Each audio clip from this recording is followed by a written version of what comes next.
Jayden Daniels. So Jayden Daniels, quarterback, LSU. What an intro. 6'4", 210 pounds. He is 23 years old. He'll be 24 in December of this coming year, or of this year, I mean. He didn't run anything, so there's no speed scores or anything. Last year, in 12 games, he completed 72.2% of his passes, 3,812 yards, 40 touchdowns against 4 interceptions. And then on the ground, he had another 1,134 yards rushing and another 10 touchdowns. Dual threat craziness going on right here. Dual threat quarterback. This is a guy that This is the guy. screams Dynasty fantasy football points to me. He is Dynasty gold. This is when I say Caleb Williams is like the 1A, this is 1B, and I'm really considering taking him in a league where I have these 2 number 1 overall picks to get a share of him because what he offers with the rushing ability. But like I'm not even going to start there because that's doing him a disservice. Because then it makes him sound like he's just a rushing quarterback, but he is not. This guy can throw the football. I came away, for not watching really any LSU this year, and like him winning the Heisman, like, oh, Jayden Daniels winning the Heisman. Okay, what's up with this guy? And I know early in the year you were like, oh, he's just okay. Mm-hmm. I'm like, oh, okay, guess we'll see then. It must have been a rough year to Heisman, but I watched more tape on him than any other quarterback because I enjoyed it that much. Mm-hmm. He is a very smart quarterback. Like you could see him. He has command of the pocket. He's got good pocket presence. He goes through his reads very smoothly. He gets the ball out so naturally. He's got a really nice deep ball that's real accurate. He's got a nice arm. He doesn't have, like we mentioned before, like, oh, the real strong. There's a difference between having a strong arm and throwing the ball deep. Like he could throw the ball deep, but he doesn't necessarily have a strong arm. He doesn't have a lot of zip on that. I would agree with that 100%. His deep ball accuracy is good. It's really good in pushing the ball downfield. And him in the pocket, to me, screams NFL quarterback. And some of these Russian quarterbacks are like, okay, let's see if we can get it put together, throwing a quarterback. Because if he does, he could rush the ball really well. Where he could throw the ball really well and run extremely well. So I love that he was able to get the ball out quick, get out with ease. Doesn't have to not a lot of torque in his body. What's that former Packers quarterback? Brett Favre. Brett Favre? That we're gonna that works for Kirk Benkert. Yeah, so like he did a really good video on Jayden Daniels. If you want to watch a quick breakdown, it's like 8 minutes of Jayden Daniels. Brett Favre. He has a good version. Bart Starr. I need to watch that. I haven't seen it. Yeah, and he breaks it down pretty simply Flynn? for him, and he kind of says like, look how naturally he gets out with that twitch in his hips. Like it's so natural. He doesn't have to torque it. It just comes out. The ball comes out so Doesn't naturally. have to torque it, and he's really right in that statement. So for me, for something sit there, understand like defensive schemes, go through his progression reads, move outside the pocket, know when to run and know not when to run because he does not look to run first. It really isn't what he wants to do. He's a really good quarterback in passing alone. But then you throw in his rushing ability and things start to get real gross for him. And this is where I go from 6 to midnight. Gross in a good way, right? Yeah, 6 to midnight kind of way. He is, just to clarify. It's like I thought you loved him. He is such a good run. He's not an okay runner. He's a fantastic runner. He's and fast. he has these big long strides, so he's eating up yards quickly. And when he runs the ball, he's not running the ball for like 3-4 yards. Like he's getting like 15 yards per run, and he runs a lot. Obviously, we saw he had over 1,000 yards rushing, and he knows, like, and he doesn't just run and then slide. He'll juke a defender. Yeah. There's one play. I can't remember what team he was playing. He went to go stop and cut, and the defender literally, like it was like a movie, was like his hands up in air, throwing himself to the other side, and he got another 5 yards. Yeah. He's such a smooth runner, and he's got good vision on the move. This is somebody that I feel very confident in being a fantasy football quarterback one for multiple years. I said on this show that I'm in a league, a UDPL league, where I have the 1-2, and I was like, I'm just going to take Marvin Harrison Jr. there because I have good I have Anthony Richardson, I have Pat Mahomes, and I have Daniel Jones. Like, I don't necessarily need a quarterback. Mm-hmm. but I need a receiver because I only have Jackson Smith and Jigga because I blew my team up. That being said, I don't know. I don't think in a Superflex league, I don't see any way possible I could take any receiver over Jayden Daniels. And I don't care if they are going to be like Justin Jefferson. If they are, because the thing is, and that's the tough part. Like, I would rather take Jayden Daniels and be able to trade for a guy like Justin Jefferson than gamble on, like, as sure as I am, Marvin Harrison Jr. is going to be good. Like, I don't see any way Jayden Daniels is not a relevant fantasy football quarterback because he's for sure going to get the draft capital. He's not getting out of the top 3. So even Drake May goes to, he's not getting out of the top 3. No, not according to Ben Solik. That's fine. He's not getting out of the top 3, Ben. Sorry. His tape, I mean, it just blew me away. All facets of it, too. It wasn't like, oh, well, like, he got a couple good deep balls here. And it wasn't because he had Brian Thomas and Malik Neighbors, 2 first-round receivers. Because sometimes you'll see that, too. Like, oh, he had 2 really good receivers. They made a game. No, his ball placement was beautiful. Like, he has some Michael Penix in that arm on the deep ball a little bit. Like, when it comes to deep ball accuracy, Michael Penix was my favorite. I was going to say, Michael Penix was amazing on that. Amazing. Mm-hmm. But the second best deep ball thrower I saw of this whole process, Jayden Daniels, your Heisman Trophy winner. So, absolutely loved his tape. He's my 1B. If I'm doing a startup draft, like when we're doing our anniversary league, and I know this is kind of downfall of me being a league starter, but like there's no way I would let this guy get out the second round of a startup draft. Like I'm willing to. This is the kind of gamble that I am willing to start drilling on. Listen, right? Like there's some gold in those hills. There's some oil in that ground. Like I'm willing to invest in gold and oil. This is the most valuable hill. I said those hills. Right. And then oil in that ground. Okay, but this is the most valuable property of all time. Yeah. There's gold and oil. Well, I mean, look at him. He's a dual threat guy. And I'm going to start. I'm going to rich, bitch. I'm going to start. I'm going to start there with the rushing ability. The second he comes into the league, he's going to be the second best rushing threat because he's not Lamar Jackson. No one is, right? Mm-hmm. But he's going to be the second best guy, I think, immediately. Just there's no way that. There's no one else that has his combination of speed and, like you had mentioned, stop-start ability to kind of make guys miss and look silly and just beat them to, make them look like they got bad angles, all sorts of stuff. He has all that element. He's just a notch below, from a physical standpoint, a Lamar Jackson with his rushing ability. So he's going to be number 2 in the league, in my opinion. Pretty elite. He's pretty elite in the rushing department.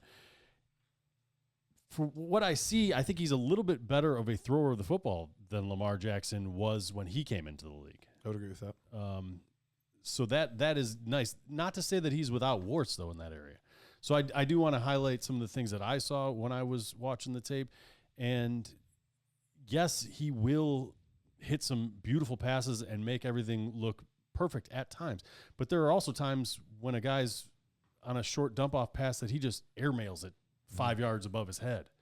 And that happened more than once. So it's not like just one time I saw that.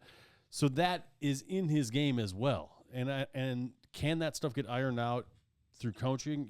We've seen it before. We've seen guys improve. We've seen Jalen Hurts, I think, take big strides in his overall consistency with his accuracy. So it can be coached into somebody or coached out of somebody, I guess, those kind of inconsistencies.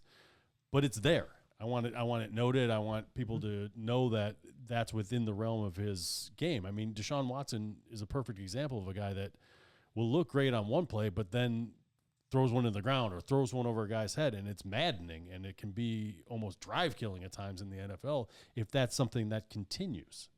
So I think his legs are good enough that he can get away with that stuff in college, and he'll likely be able to even get away with it in the NFL. Mm-hmm. But it's there, and it's part of his game that I think people are going to live with. But from a fantasy standpoint, there's gold in them hills, and there's oil in that water. I mean, oil in the ground there. It's oil everywhere. And water. They mix great. So, hey, man, there's oil in water. You've seen those offshore. Matt, I think you and I are in a similar vein when it comes to Jayden Daniels, because while he will more than likely be the quarterback 2 for me for fantasy football purposes, NFL-wise, I don't think he would be. And that doesn't really matter for this because we play fantasy football. Right. But it is something to keep in the back of our minds, because while I think he will score fantasy points and he will do it early and often. I do wonder how steady the rest of his game is for long-term success, similar to like a Justin Fields. Yep. You know, I kind of lump those guys together where the traits are there, but the inconsistencies can be a little bit frustrating. The other thing that is just something I want to highlight, just because it's weird to me, for somebody that is a 5-year starter and had a Heisman Trophy winning season this year, 3,800 yards, 40 touchdowns. Why up until this point did he not have a single season over 3,000 yards? Why did he not have a single season over 17 touchdowns was the highest he had up until this point? Like, why such a big discrepancy in all of the numbers? Can guys make big leaps? Sure. Absolutely. It does happen. So it's not unheard of, but usually you at least see another season where they were building up to that. And so that's the thing that's really wild to me. And even like yards per attempt, like he was in the 7s and 8s in his entire career. Boom. And all of a sudden 11. he's almost at 12. Yeah, 11-7, yep. Like, so there was just a lot of things like that that do at least make me pause for a moment and say, is this something he can continue consistent? Like, was there a big evolution in his game, or was it one of those seasons? And that's what I don't know. And so I think that's the thing that's a little bit maddening and frustrating to me, because you talked about a player that you felt like was Jekyll and Hyde.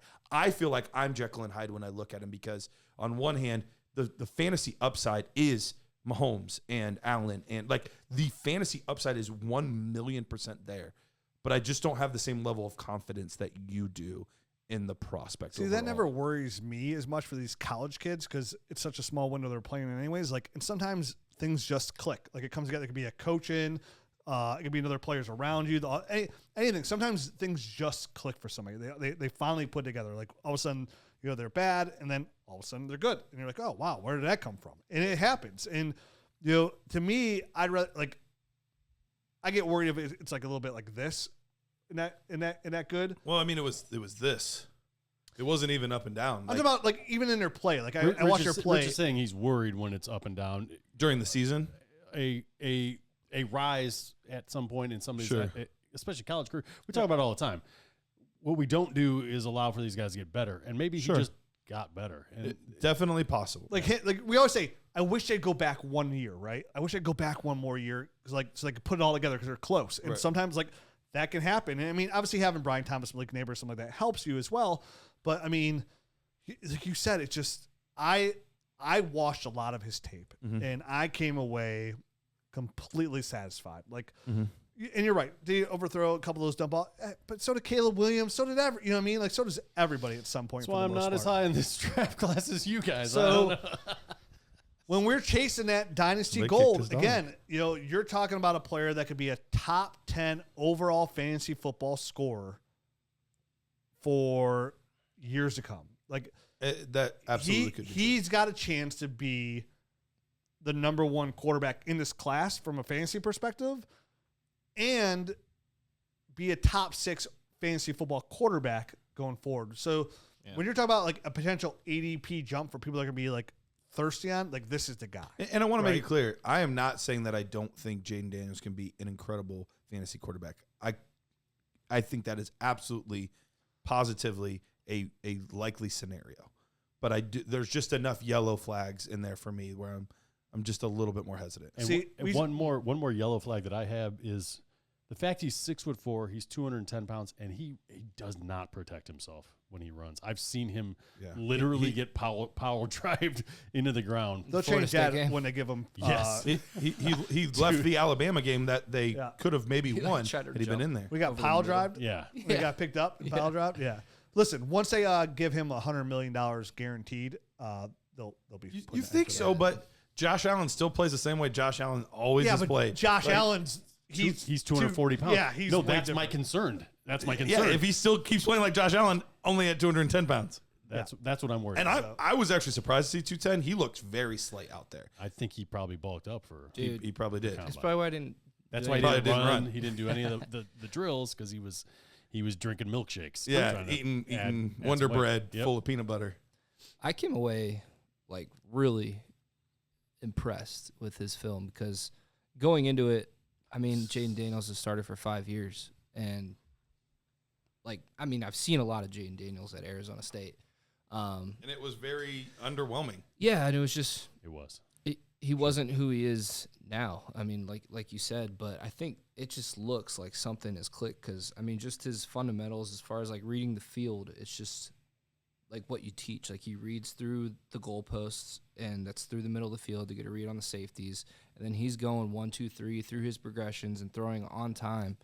And then on top of that, he's an extremely gifted athlete and runner, and he's going to get you explosive plays and chunks and 25 yards here, 30 yards here. Those are fantasy points. And then another thing is, he understood matchups, and he would throw it to Neighbors when he knew Neighbors had a really good matchup. And I like seeing that stuff because that just tells you, the game is slow to him, and he's looking at what's out there, and he's taking what the defense is giving him.